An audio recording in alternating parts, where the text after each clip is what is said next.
Hey there, you're listening to Making Spaces, the podcast about community, culture, and making new connections, hosted by my good Judy, my friend and yours, Sarah Heath. On this podcast, we're having conversations about design, literally making spaces, and how some of the most inclusive spaces aren't always the most inviting. And we're talking about what it means to make space for one another. With the world the way it is right now, we need to find ways to have conversations across lines of radical difference. So join Sarah each week as she tackles the intersection of design and practical spirituality with conversations with some of the most fabulous guests you're ever going to meet.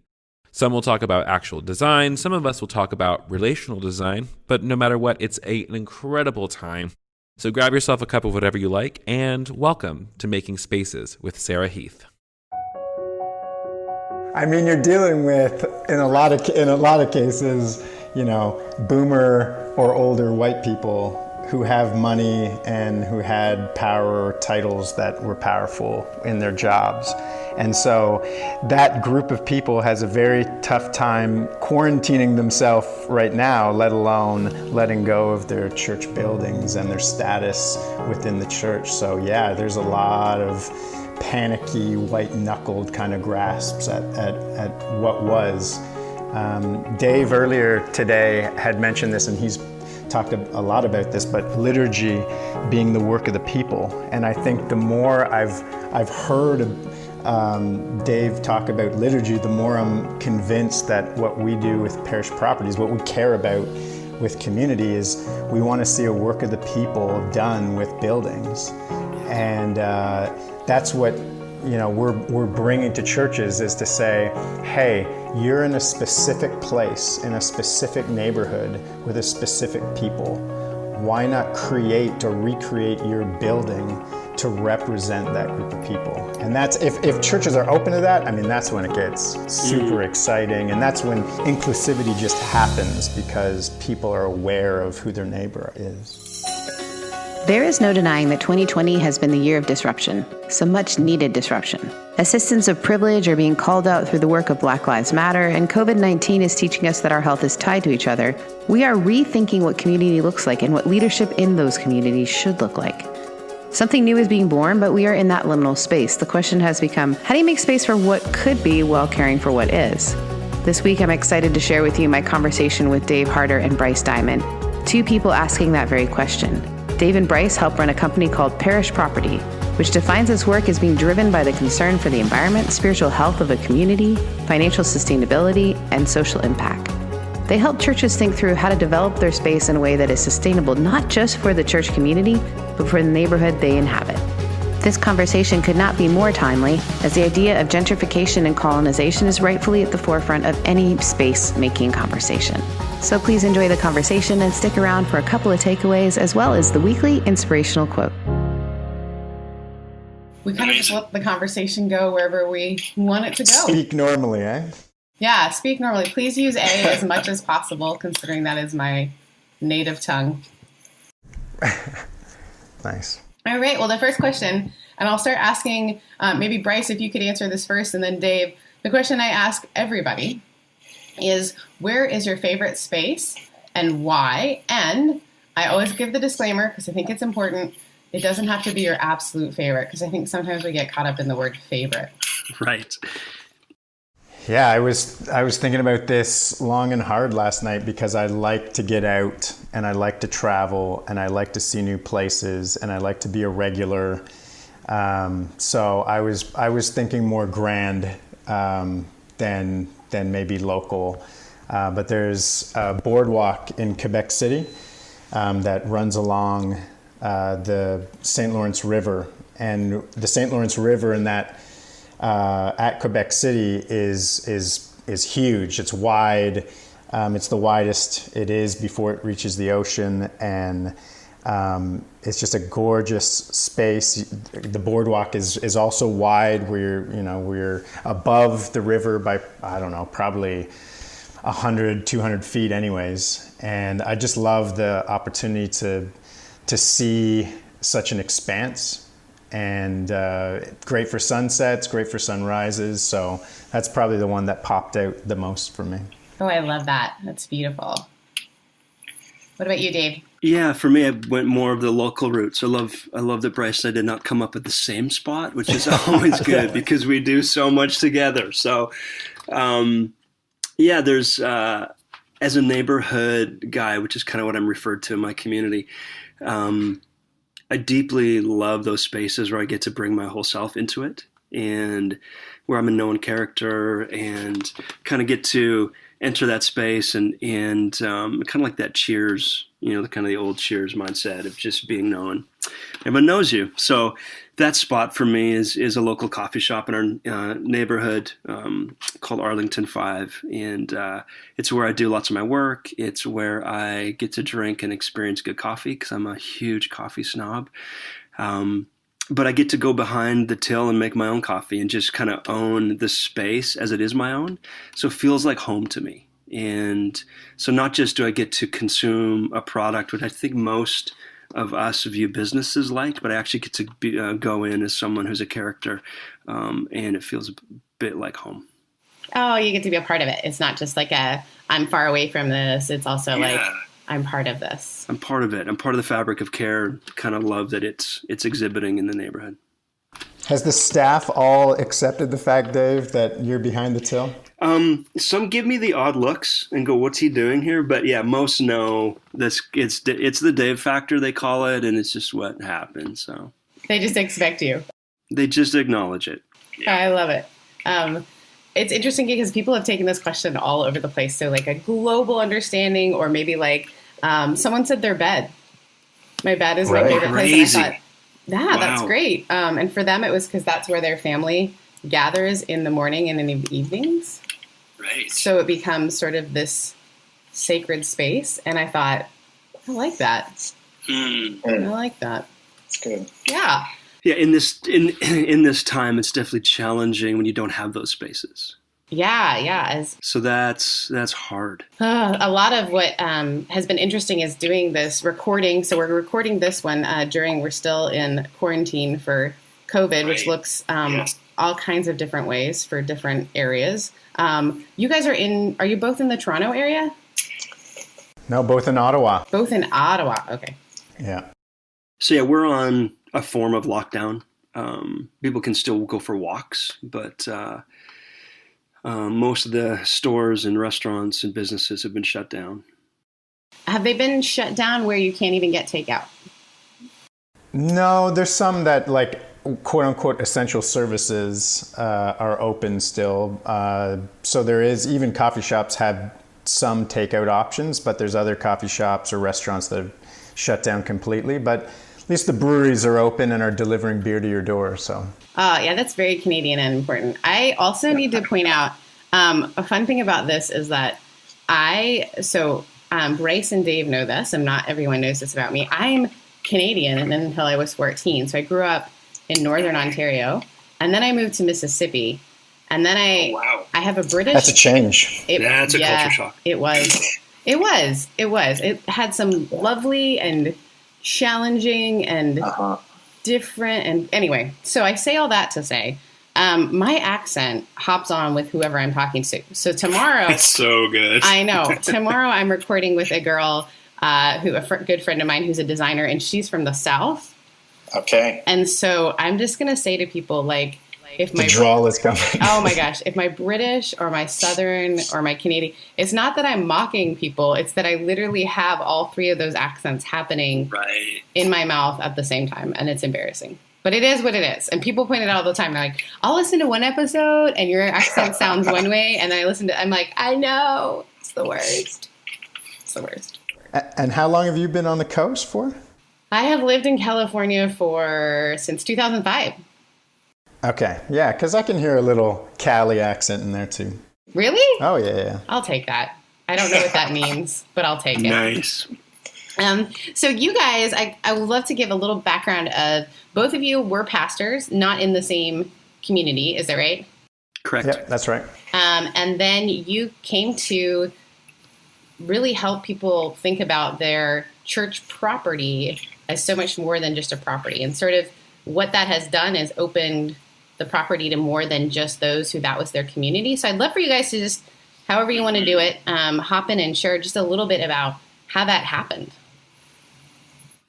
Yeah. I think how it happened for me was resigning from paid kind of pastoral ministry 3 years ago, and then really wrestling through what next looked like. And I was consulting with Parish Collective, which helps churches reimagine what it is to do church, not just in a building, but actually be more outward facing in our neighborhoods. So how do we help churches pivot towards place, being a fabric of love and care in the communities in which we're in?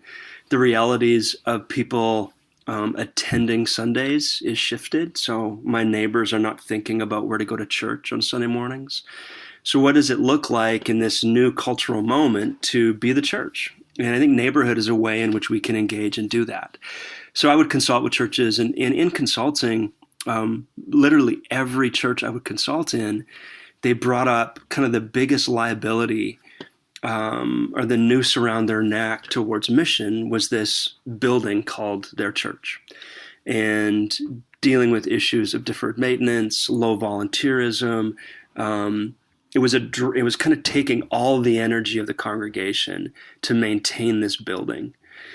And so that then got me thinking about, okay, what's going on? And in diving in a bit deeper, realizing that in America, 6,000 to 10,000 buildings are lost every week. In Canada, we're going to lose a third of our churches in the next 3 to 5 years. So we have this narrative of churches being closed in terms of the building, which then is losing a huge social capital that they provided in the neighborhood. So where does AA then meet? Where does the daycare go? Where does mom and tot yoga go? So you have these community events and activities that we're inhabiting in these spaces used by the neighborhood, and they're now going to be shut down. So that kind of spurred me on to seeing how we could discover what a solution could look like, where these buildings were an asset for the community, not seen as a liability. Oh, I love that. I love that. And then how did you start this, and then Bryce, you hopped on, or how did that work? Yeah, Dave started as a consultant with a friend of ours who's a developer, probably about a year before I came on. And then the three of us decided to create an official entity known as Parish Properties together. And Dave and I were part of the same church. I was an elder in the church. It was a very young church. Dave was the paid pastor. And when he resigned, I felt like, you know what, he and I have been carrying a lot of weight together over this time. Maybe I should step down too. But in the time that we spent together as leaders within the church, we were pushing this idea of not just loving your neighbor, but loving your neighborhood. And as we loved our neighborhood and were in the various spaces of the neighborhood and around creatives, artists or entrepreneurs, space just kept coming up from the neighborhood. Hey, we're looking for space. We're looking for low rent space. Community groups and community organizations were looking for that too.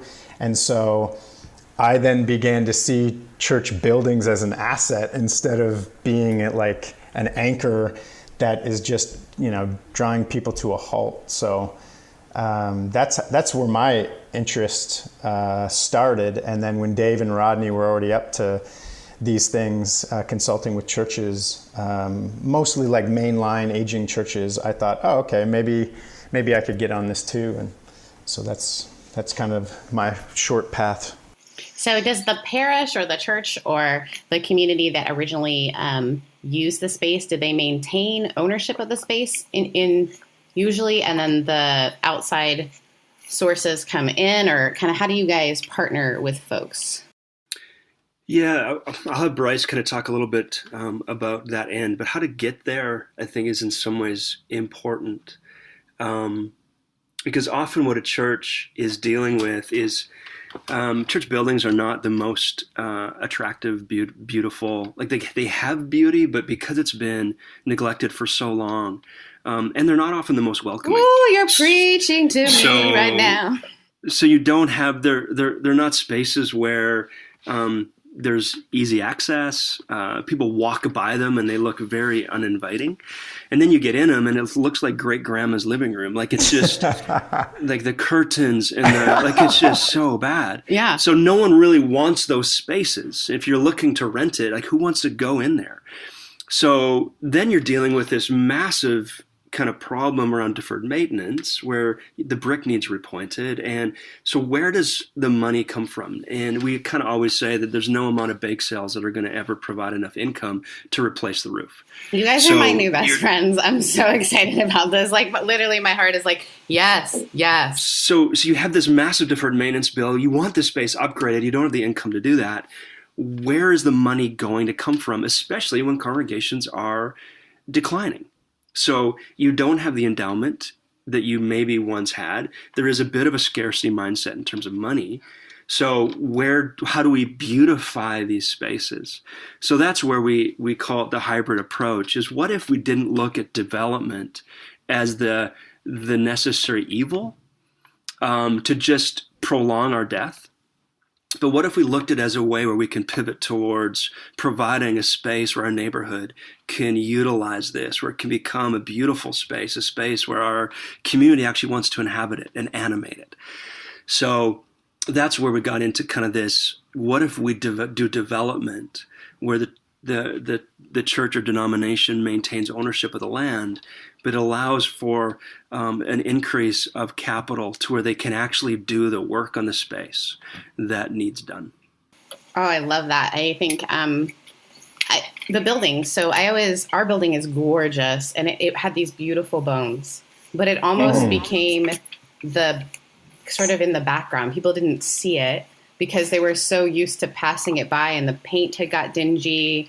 And even though it was this beautiful mission-style church in the heart of a city, like a really cool, like small city, it was not noticed, even though it had these beautiful stained glass windows. And it's so interesting to me how just modernizing the paint on the outside and just doing some landscaping, people started walking in the door. Like, just what this has been here since 1927, and all this, and it's the biggest building, like the tallest building in the city, as far as the bell tower and that part, and people just walked by it. They didn't know what it was, and they assumed it was their grandmother's church.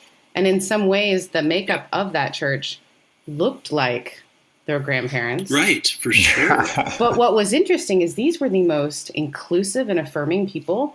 And you would never know how incredible they were because they didn't know how to reach out to the community. Now, they'd done a lot of service, and I would say they did a lot of service at the community, and that, like, they would do things at the community, not bringing the community or allowing the community within the space, but they had the right heart for it. And so this beautiful space already was a place of art because, originally art, the only place the common person would see art would be in a church. Right. And then somehow we lost that and we became warehouses with weird, whatever it might be that just didn't feel like, if you didn't understand, you didn't feel like you fit in there. And so it became this sort of odd place, and especially like I don't know what was happening in the 70s for churches, but dear Lord. Shag carpet.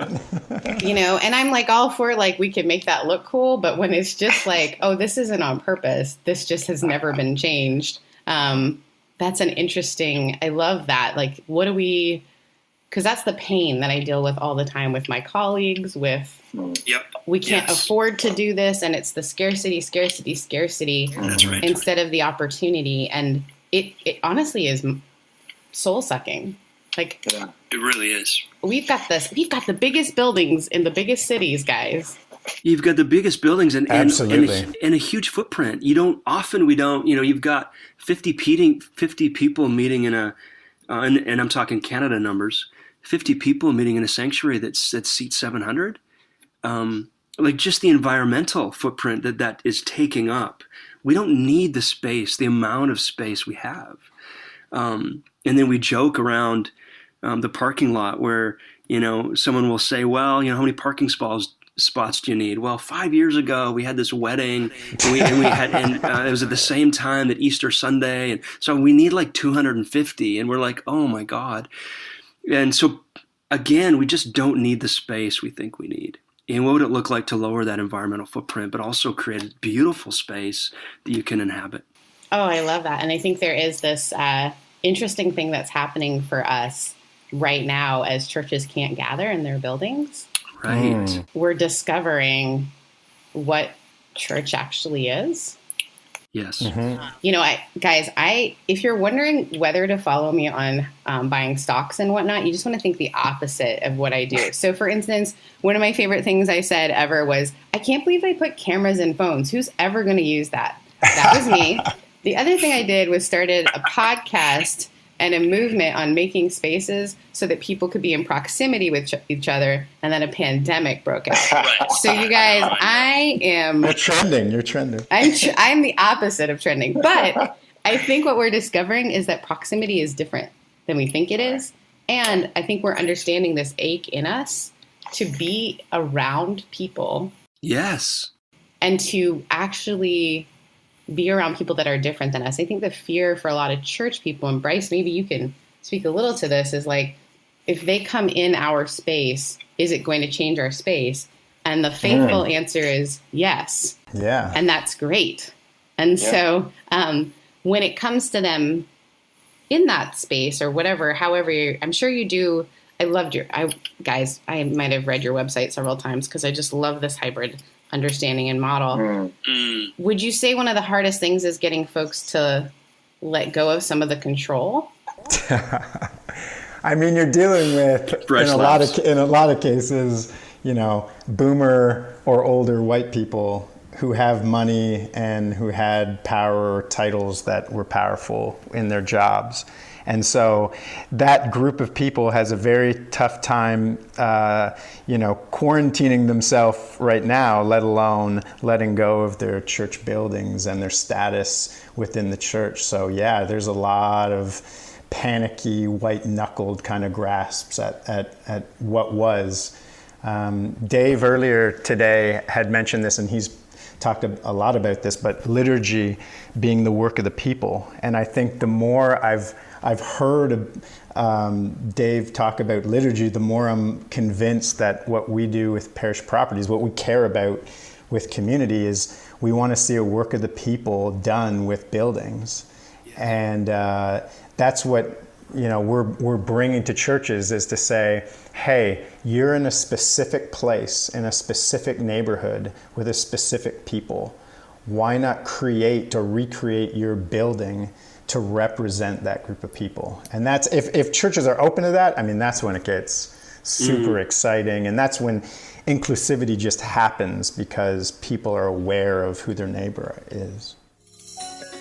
We're going to take a brief break from this conversation to listen to some messages from our sponsors that make this podcast possible.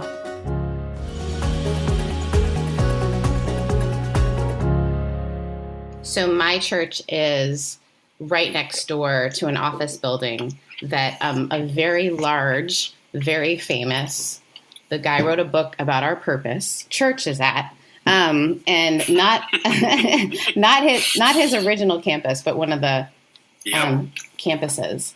And it's really interesting because people will say to us, aren't you afraid, like when we were revitalizing our church community and relaunching, we just sort of restarted. It's a crazy restoration story, honestly. And they said, aren't you afraid that like that church is going to take away from like there's already a big church here? And I said, well, those are all people of one demographic who drive there, and they're not from this neighborhood.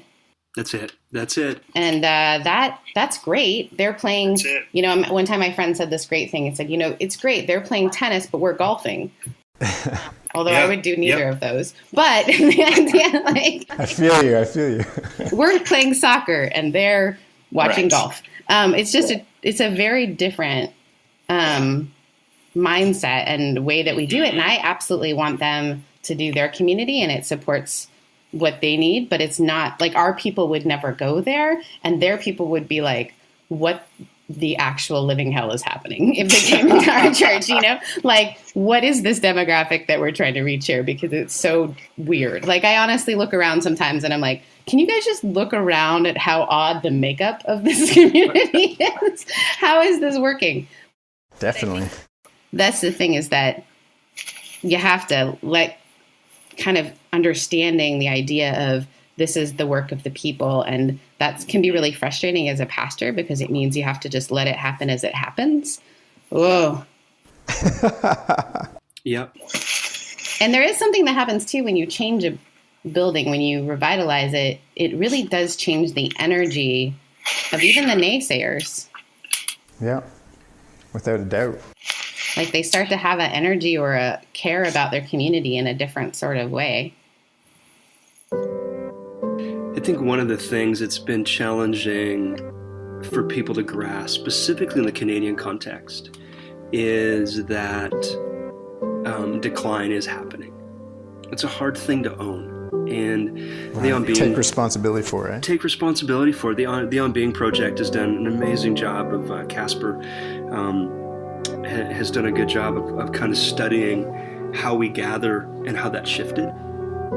And if we're just expecting to kind of, do the same things and have people come on Sundays, and it's just not. Like there needs to be some imagination around what it is to be the church in the neighborhood. And often we meet with churches and like literally one pastor said, Dave, I'm one 90-year-old away from dying from a crisis. And I'm like, oh my God, like you've probably been in a crisis for 20 years.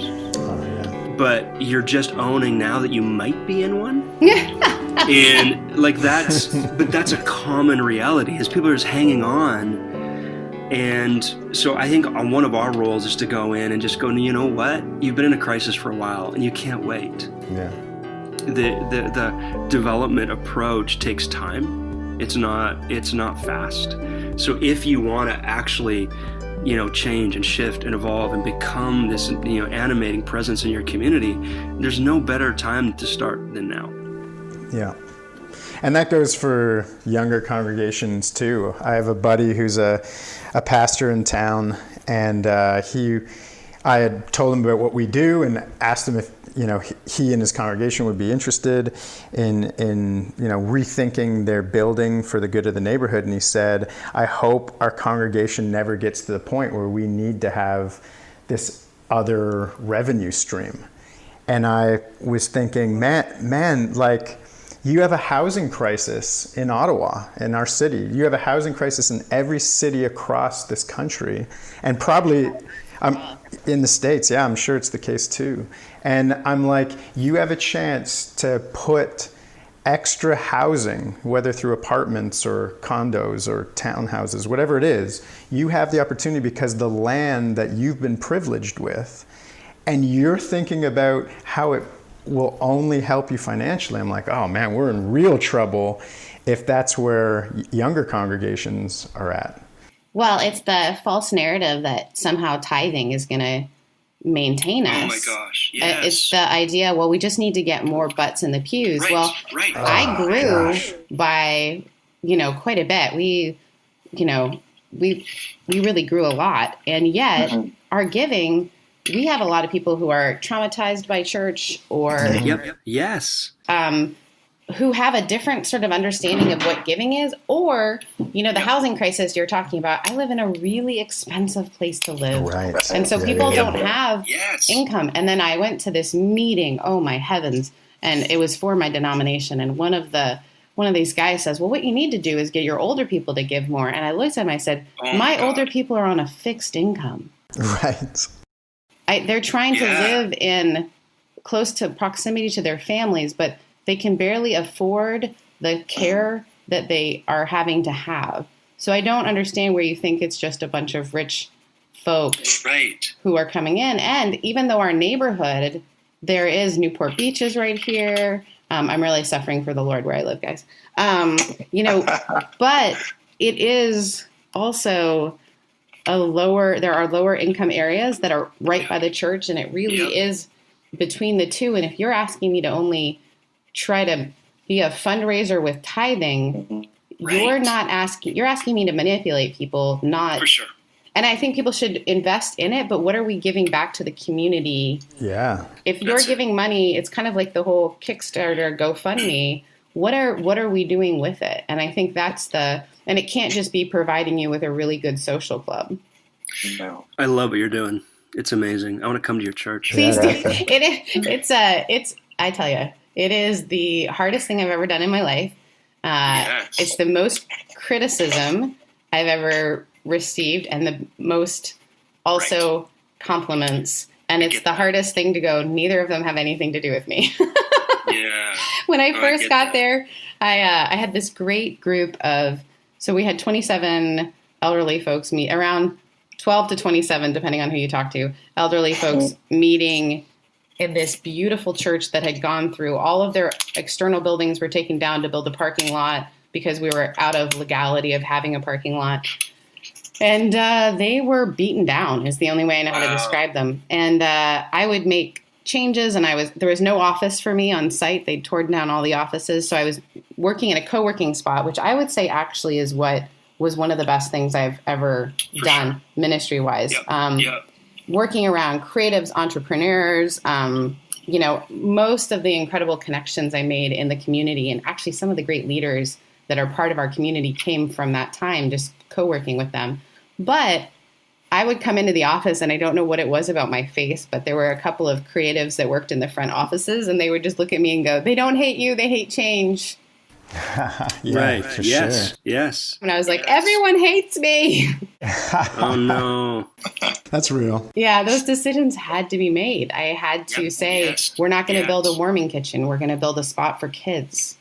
We're going to actually spend the money that we were given to redo because this is our last shot. And that means we're going to redo the floors so that they're accessible for folks in wheelchairs. We're going to put, freaking casters on the pews because we need to face each other instead of like, I'm not the keeper of the knowledge that all of you need to look at. Right. And it makes it better for our AA group when they meet to be in a circle. And so it's absolutely my heart's passion because I didn't realize, but making space for people theologically and emotionally is actually very similar to making spaces in a building. I didn't realize how similar the work you're doing. So I'm not surprised that both of you are former pastors. I would say you're still pastors and you're still doing the work of the No, we do say that and acknowledge that. I'm a pastor in my neighborhood. I may not be on a Sunday morning in the same kind of way, but we can't escape it. We can't escape it. We had a friend of ours who's an artist just come to us and say, we need to start an art type community, like an artist-based community for the neighborhood, but like for artists in the neighborhood specifically. And I want to call it Art Church. And the person had, no religious or Christian affiliation, just that was the name that they came up with. And she's coming to us to do it. And we're like, man, we just can't get out of this. You're like, I'm planting a church and I'm aggressively trying not to.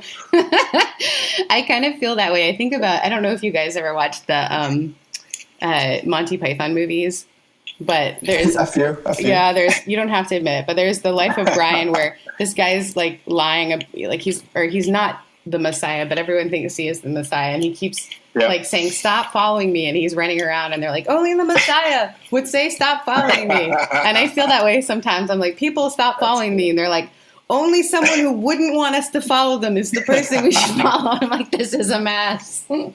So true. I feel when you're like super vulnerable and honest with people and you think, well, this is it. This is the end once I say this. And everyone's like, that's the thing I needed to hear. Isn't that fascinating? It is, I think. And when we're honest, like I think, you were saying when you first go into a community, when you're honest with them, like, let's really get honest about what's happening. That's one of the benefits of being in California. And I think in some ways, because I'm from Canada, in Canada, we're in a post-Christian.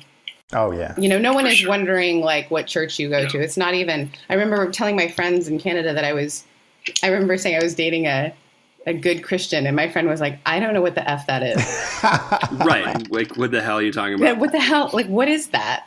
And I was like, well, he like loves the Lord. And she's like, still not tracking. What the heck? I don't know. We're on fire for Jesus. Can you speak English, please? Is he in a cult? Like, I don't know what to say here. And so we already know what the trend is. And I think people are holding on so tightly.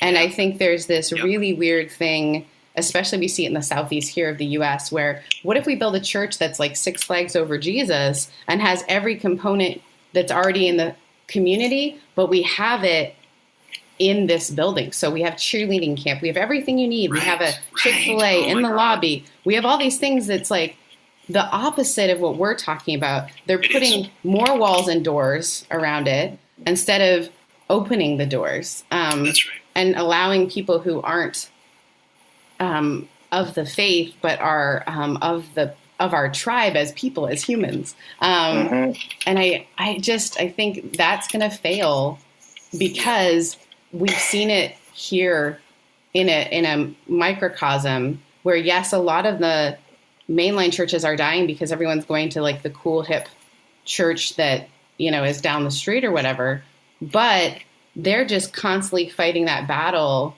of becoming as cool as they possibly. How many worship leaders from Australia with deep V-necks can we get? And like maybe, just maybe, that will save us. Oh my gosh! And it's go ahead. And that's the system I came out of, and it's just exhausting. Oh. Like for every Sunday to have to be cooler and better. Whereas my like using the old liturgy and just sort of repurposing it with like, hey, like, what does it say to be in a building that has a history when you yourself, you know, when you're from California, you probably haven't been here very long. And if you have, you've not been around an old building. And there's this thing that happens in our soul that we think like, I have to be that age that everyone in a movie is. It's important to be 25 and like, you know, all that stuff. And when our churches mirror that, we don't allow people to live through every generation. And when our buildings are falling apart that are from an older time, we're not letting people experience an older building with a sense of permanence, because there's so much existential dread that comes with thinking like, oh my gosh, I've got to use this, otherwise parts of me are going to start falling off. But our buildings mirror our persons, I feel like, or our systems. Yeah. A lot of truth to that. Yeah. And so when you guys are in the midst of it and you are able to sort of show them more, Bryce, talk about reaching out to the community and kind of what does it look like? And you can just use like examples of it, because I know it'll look different in every setting, but you begin by meeting with the church. Mm-hmm. Yeah. I mean, a lot of times the churches that we're meeting with are in crisis. They are aging. And so we're trying to give them a different option than just selling, because selling is, you know, the most common narrative for aging churches, declining churches. So we're trying to, you know, give them some survival options by redevelopment. And initially that looks like, you know, something that's for them, but we're hoping, and we're definitely, you know, talking about ways that they could do this for the neighborhood, because we care about neighborhoods and we care about the people that are in their neighborhoods. So if you can get a church that's excited about that too, then you know, you're on a real good path. But for me personally, my number one interest in terms of what the building could be is to really try to provide more housing, like just even market rent apartments. Our cities are so desperate for right now. The city I grew up in, which is just outside of Toronto, has the worst housing crisis in the country, in Mississauga. Oh, yeah. And, you know, it's a city of almost 1 million people. It's 25 minutes from downtown Toronto. And yeah, and it has, you know, it historically has been a place where, you know, middle class or richer people live and then they commute into Toronto because they're, financial people, or they, work for various businesses. Anyways, because that's where they started, they really never thought of creating infrastructure for social housing, or it's very limited. And so, as they're changing their transit system, they realize, there are actually people who are now leaving Toronto because it's unaffordable. They're looking for suburbs like Mississauga, and the city has 0.3% vacancy rate, which is outrageous when it's a crisis, when it's at lower than 3% vacancy rate. So for me, I'm like that. I'm hyper aware and sensitive to that, because we have lots of people who come to this country who are in need. The last thing I want them to have is, live in a shelter for 18 months with, 4 kids after they came from war-torn countries or refugee camps. So that's my main interest, to help the church pivot when they think about what could this building be. Well, you could be a building that has housing for vulnerable people. That's incredible. And then the redevelopment finances come through varying streams. Yeah, what we kind of our model to get into a more linear conversation is we start with a listening phase. So we go into a congregation and we just want to listen to them. We want to lament. We want to have the vulnerable conversations, but we also want to clarify, what are their objectives? How has maybe their mission changed?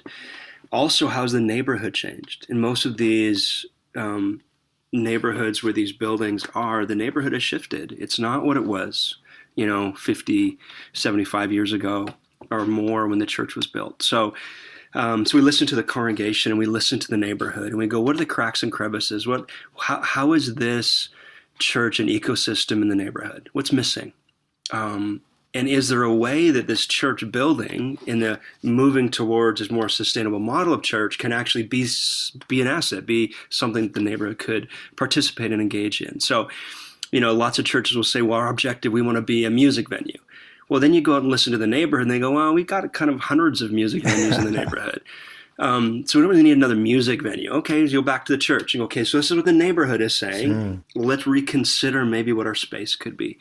And then we move into a business plan where our goal is really to help them see what's possible on their site, and then leverage the asset to create a business model that's sustainable for them, to do the deferred maintenance, upgrade the space based on what their objectives are. So phase 2 is kind of creating that business plan. We present that back, and then phase 3 is moving to implementation, or how can we then curate a conscientious developer? So there are a lot of predatory developers, and we have endless stories where churches think that they're getting a developer who cares about their best interests.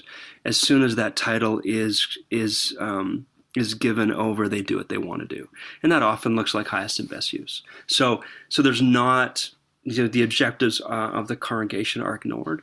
We also see high consulting fees, and the church giving, and exhausted because at the end of it all, they still aren't farther ahead. So we try and come in and curate a developer who we know is going to care for the best interests of that congregation, and then we will be a bridge to the congregation. Because again, a lot of committees just don't understand the development world, and shouldn't need to. Like, you don't need to be an expert in legal and real estate and development, and you just should be able to care about the mission. So we want to come alongside and just help the congregation kind of move through the implementation phase. That's awesome. I think we in here are dealing with a lot of our churches decided that having a cell phone tower would be a great... Right. Sailor to Jesus. Nice. Yeah, I will glow in the dark 100% within the next couple of years, because every church I've ever worked at has a cell phone tower. Yeah, so funny. I've seen them. Yeah, and that way, it was a way of developing without developing. Right. But the issue is the contracts they got into are absolutely, I had a lawyer friend look at ours and just he puts it down and looks at me and just starts laughing. Right. Because what happened is when they tore all the buildings down around us, we had a building that they had all of their equipment in, and wouldn't you believe it, when we were going to touch that building. All these decisions were made before I was there. The cell phone tower company came at us with, you can't touch this building, even though it's on your property. And so it became this really interesting legal debate that slowed down the whole process and ended up costing $67,000 for them. So we built a building that took up space on our property that is a building that just has cell phone equipment in it. Now, what I did when I got here was I saw that building and I was like, and I always wanted to paint it, do a mural of some sort. And so the folks through United Way were doing a United to End Homelessness campaign. So I was like, paint that building. So they did. So that was sort of my middle finger to that situation. But now it's painted like the interior of a living room. It looks like a house. That's so cool. To remind people that the only way to end housing, to what you were talking, or the housing crisis, Bryce, is really homelessness is only ended by a home. That's it. They've looked at all the statistics. We can give as much as we can give, and it's not going to end the cycle. And really the only thing that ends the cycle is housing. And so we actually have one side of the building says what ends homelessness, and the other side says a house, and there's like the interior of a building. So it's this like Instagrammable building, but we don't realize the contracts we get ourselves in. And unfortunately, so many denominations are, I would call it in fight or flight. So they're selling off some of their buildings, and it's penny wise and pound foolish, as my British mother would say. Because in the neighborhood, you're never going to be able to afford our building. I don't even want to tell. You're never going to get them back. Oh, gosh, no. You will never get them back. Once they are gone, they're gone. Yeah. And it's only being used on the Sunday. Like we've started using it in different ways. And it's like, oh man, if it's only being used on Sunday, it's just really bad stewardship of that space. It is. It's a bad stewardship of that asset. For definitely. Sure.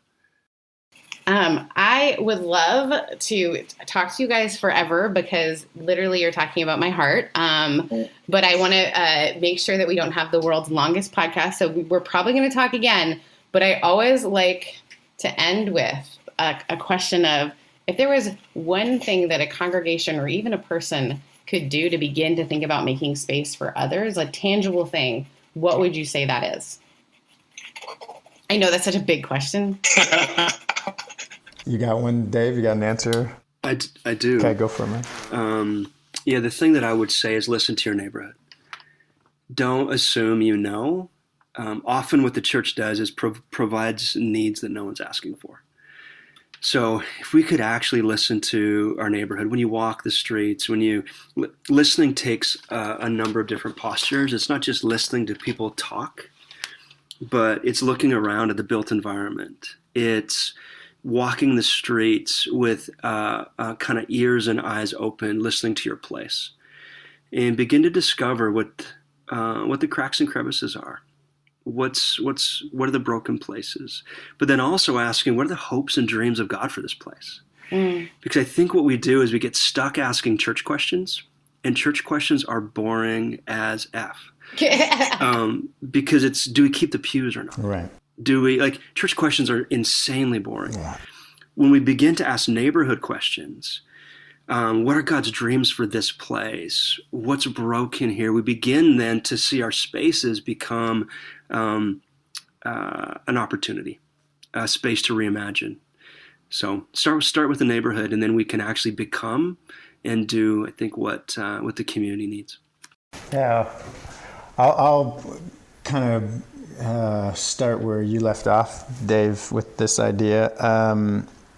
Invite neighbors into your building, not because you have a Sunday service or you have like some weird Shrove Tuesday thing, but invite people to just... No one knows what the hell